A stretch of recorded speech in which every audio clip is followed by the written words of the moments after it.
Hello, I'm Heidi Howard with First Equity Title Agency in downtown Prescott, and I am with my special guest, Betty Winn. And what are we going to talk today about, Heidi? We are going to cover new construction. It's the hot topic.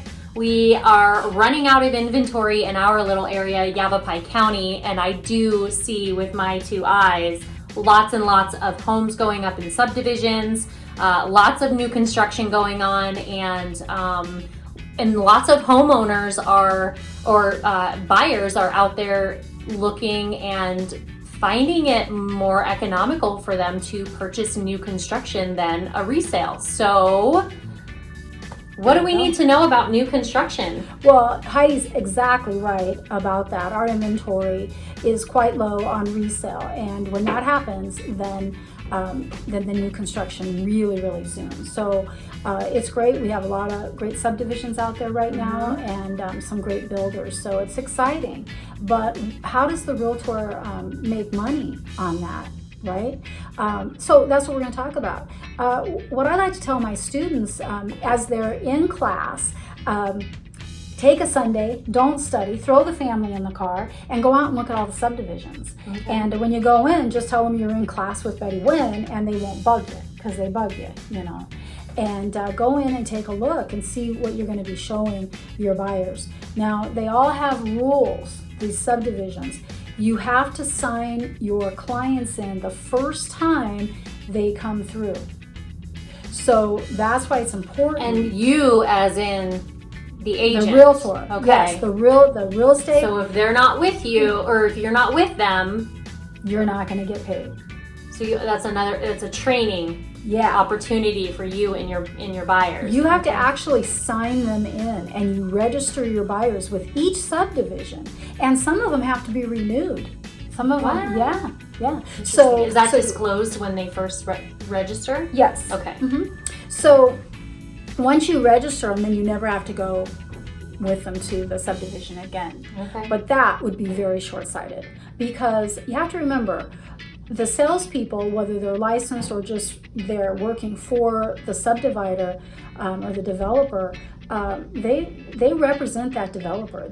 They do not represent your buyer. So your buyer's walking around with no representation at all. So what you really ought to do is go to every meeting with them.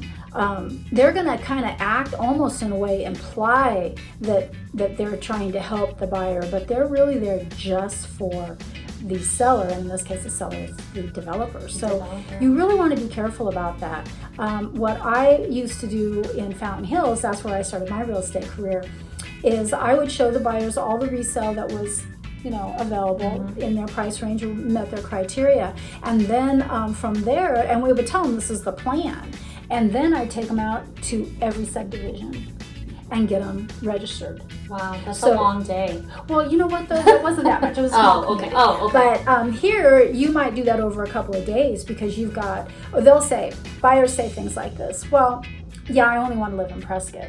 By the time they're done, they're buying in Paulden. Yeah. So you have to take the time to take them out and show them the subdivisions, and it's really important to get them registered, because you don't want to walk out without getting paid. Now, the way you could still get paid is to have a buyer broker agreement in place, because that in there says that if they buy, you get paid. But you're going to have to sue them to do that. And then you have to have a broker that's willing to enforce it. So the best thing to do is set up a plan, show them the resale, then take them out over a couple-day period, show them all the subdivisions and get them registered, and then go to all of the appointments, because the fun part is doing the design center. And and the easy part though is that they use their own contracts in the subdivisions. They have their own contracts, so you will not be writing a contract. Yeah, so that's a little different. But and again, it's really slanted toward the developer. Yeah, so always recommend that they contact an attorney. You should always do that anyway in every transaction. You have the right to contact an attorney. attorney. Our contracts all say that. But the fun part is the design center. And I did a new construction at the beginning of the year with some clients, and it was just so much fun. You're there as support. You know, you don't want to get in the way of the design center person, Right. but you're there to support your buyer and your client. And That's just interesting. That's a whole new world. I really want to break out in song right now, but this isn't about me. This is about Betty. All right, guys, Okay. next time, thank you for tuning in. Bye-bye.